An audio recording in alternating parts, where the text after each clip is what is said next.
திரைப்பட விநியோகஸ்தர்கள் சங்க செயலாளர் திரு கலைப்புலிசேகர் அவர்கள் பேசுவார்கள்.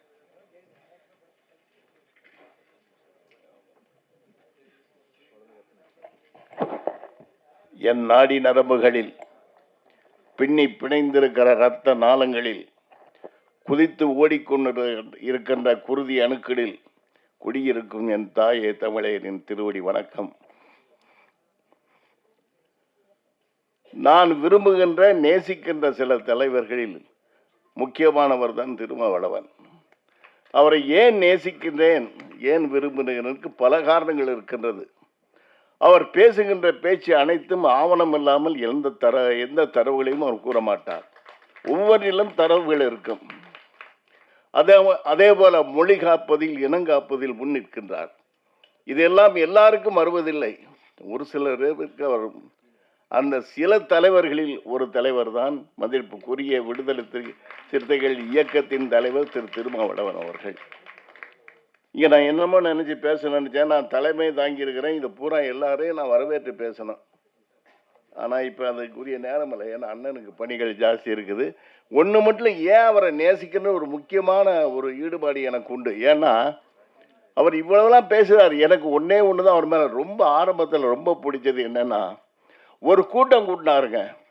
5000 பேரை திரட்டினாரு. அத்தனை பேருக்கு தமிழ் பேரை மாற்றினார். யார் செஞ்சிருக்கிறார்? அவங்க அப்பாவை தொல்காப்பியர்னு மாற்றினாரு. அந்த பக்கத்தில் இருக்கிறாரு பாருங்க, அவர் பேர் ஒரிஜினல் பேர் எனக்கு என்னன்னு தெரியாது, வடியரசு. அதே மாதிரி நீங்கள் சோறு விளம்பரம் எல்லாம் பாருங்க, எங்கே பார்த்தாலும் ரமேஷ் குமேஷ் அவன் இவன்னு என்னென்னமா இருக்கும். ஆனால் இவங்க கட்சி சுவரில் பாருங்க, சிந்தனை செல்வன், வன்னியரசு, சிற்பி, என்னென்னமோ அத்தனையும் தூய தமிழ் பேர்கள். அதனால தான் எனக்கு அவர் மேலே ரொம்ப ஈடுபாடு. அவர் உண்மையை தான் பேசுவார், பெரும்பாலும் உண்மையை பேசுவார். அவர் எதையும் பேசாத உண்மைகள் கிடையாது. அவர் பாராளுமன்றத்தில் பேசுனா பார்த்தீங்களா, அத்தனைக்கும் ஆவணம் இருக்கும், யாரும் பதில் சொல்ல முடியாது. இப்போ நான் கூட இந்த சில கருத்துக்கள் சொல்லலாம்னு நினச்சேன். ஆனால் அவர் பணி இருக்கனால என்னால் சொல்ல முடியவில்லை. அதனால் அடுத்த ஏதாச்சும் சந்தர்ப்பங்கள் இருந்தால் அதில் நான் அறிவியல் பற்றி சில அவர்கிட்ட ஏன்னா அவர் பேசுகிறதெல்லாம் அறிவியல் சம்மந்தமாக பேசுவார். அவர் சொல்கிற ஒவ்வொன்றும் இந்த திராவிடத்தை பற்றியோ தமிழ் தேசத்தை பற்றியோ திராவிட கருத்தியல்னு சொல்லுவார். அதெல்லாம் எவ்வளவு அவர் அற்புதமான ஆவணத்தோடு பேசுகிறாரு. இந்த புராணங்களை வச்சுக்கிட்டு இவங்க அடிக்கிற கூத்து இருக்குது பாருங்க. இப்போ ஒரு மத்திய அமைச்சர் சொல்லியிருக்கிறாங்க, ஏன் முனிவர் ஒருத்தர் விமானத்தை ஏற்கனவே 5000 ஆண்டுக்குள்ளே கண்டுபிடிச்சிட்டாருன்னு. ஏங்க 11,000 மேலே போனால் சுவாசிக்க முடியாதுங்க. அது இங்கேயே நிறையா பேர் இப்போ ஆக்சிஜன் இதை வச்சு தான் சுவாசிச்சுட்டு இருக்கிறாங்க. இந்த காலகட்டத்தில் யாராச்சும் வானத்தில் பறந்து போக முடியுமா மாஸ்க் இல்லாமல்?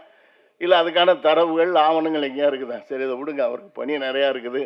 இருந்தாலும் இவர் நம்ம சுபாஷ் ஒரு கருத்து சொன்னார் சார். ஒன்றே மட்டும் சொல்கிறேன், இப்போ தான் அண்ணன் சொல்லிக்கிட்டு இருந்தேன்.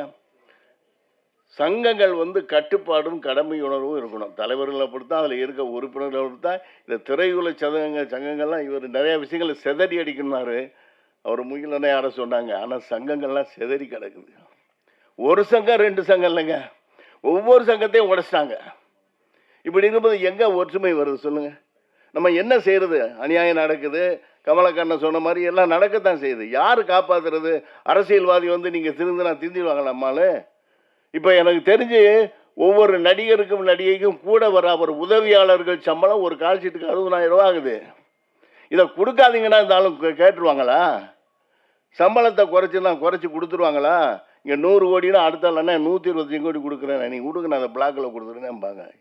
இது நடைமுறை தான். இதை போய் அவர் திருமாவளவனோ இல்லை முதல்வர் அவர்களோ இல்லை துணை முதல்வர்களோ அவங்களாம் கலை உலகத்திலிருந்து வந்தவங்க தான். எப்படி கேட்பாங்க? இது நம்ம தான் முதல் திருந்தணும். என்று நம்ம பணம் வாங்காமல் ஓட்டு போடுறோமோ அன்னைக்கு தான் இந்த தயாரிப்பாளர் சங்கமும் நம்ம தொழில்துறையும் நல்லா இருக்கும். நம்ம பணம் வாங்கக்கூடாது. ஏழைப்பாளைகள் வாங்குறத வச்சு விட்டுருங்க. ஒரு தயாரிப்பாளர் என்பவன் யார்? பணம் கொடுத்து பண்ணோம். நம்மளே போய் பணம் வாங்கிட்டு ஓட்டு போடுறோம். இது எங்கே போய் சொல்கிறது சொல்லுங்கள்? இப்போ சமீபத்தில் இப்போ பார்த்துருங்க, எவ்வளவு ஒரு கல்யாணங்கிறது நீங்கள் திருமணத்துங்கிறது ஒவ்வொரு திருமணத்திலும் நீங்கள் பார்த்துருப்பீங்க. நம்ம வீட்டு பிள்ளைங்க விளாண்டுக்கிட்டு இருக்கோம், இளைஞர்கள் பேசிக்கிட்டு இருப்பாங்க, சீட்டாடிக்கிட்டு இருப்பாங்க, எவ்வளோ சந்தோஷமாக இருப்போம். அப்படிப்பட்ட கல்யாணத்தை எடுத்து அதை கொண்டு போய் டிவி இதில் விற்கிறாங்கன்னா நம்ம என்ன சொல்கிறது? அந்த விற்கிறதுல சண்டை. இந்த திருமணத்தை நீங்கள் விற்கிறீங்களே, நாளைக்கு எதை நீங்கள் விற்க மாட்டீங்க? எவ்வளோ கொடூரம் இது!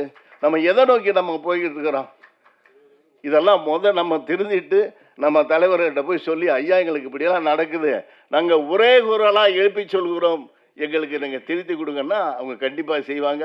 நம்ம முதல்வர் செய்வார், துணை அவங்களுக்கு துணையாக அவர் இருப்பார். நான் அவர்கிட்ட ஏற்கனவே கேட்டுக்கிட்டேன், நீங்கள் எப்பயும் கூட துணையாக இருக்கணும். ஏன்னா அவங்களால தமிழ் இனம் காக்க முடியும், மொழி காக்க முடியும். திராவிட தேசியம் விட்டுருங்க, அது வேற, அது பிரச்சனை வேற.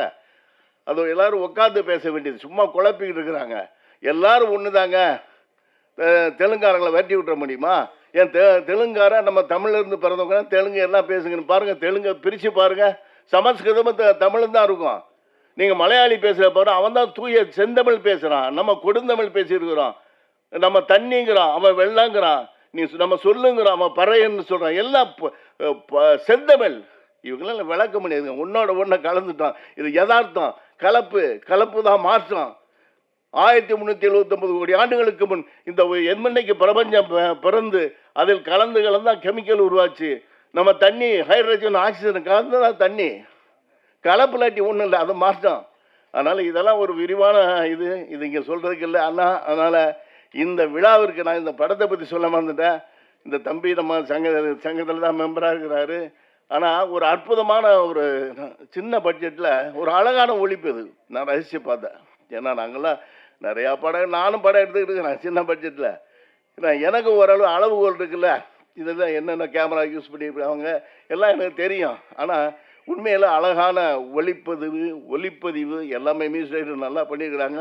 அதை விட நடிகர்லாம் அந்தந்த கேரக்டருக்கு என்ன தர்ம சங்கடம்னா எத்தனையோ பேர்ட்ட சொல்கிறேன், ஏன் வயசுக்கு ஏற்ற கேரக்டரை பண்ணுங்க அப்படின்னா கேட்க மாட்டேன். நான் 45 வயசில் ஹீரோவாக நடிக்கிறான். நான் போய் இப்போ ஹீரோ நடிக்கலாம், ரஜினி நடிக்கிறான்ட்டு டை அடிச்சுட்டு போய் நடிக்கவா?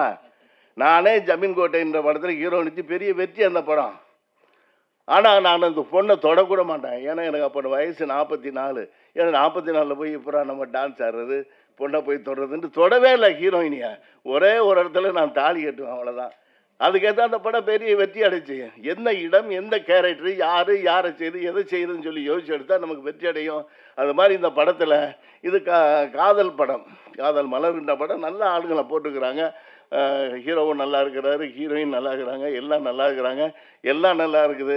இதை பார்க்கும்போது என் நெஞ்சு பொறுக்குதில்லை, நெஞ்சு ஆனந்தமாகவே இருக்குது.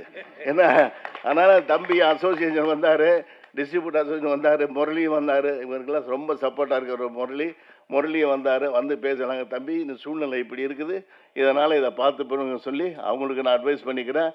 அதுபடி நடந்து அவர் பெரிய வெற்றியை பெற்று முதலீடுகள்லாம் திரும்ப பெற்று இந்த களத்தில் இருக்கிற அந்த தொழில்நுட்ப கலைஞர்கள், நடிகர்கள் அத்தனை பேரும் பெரும் வாழ்வாங்கு வாழ வாழ்த்து விடைபெறுகிறேன். நன்றி, வணக்கம்.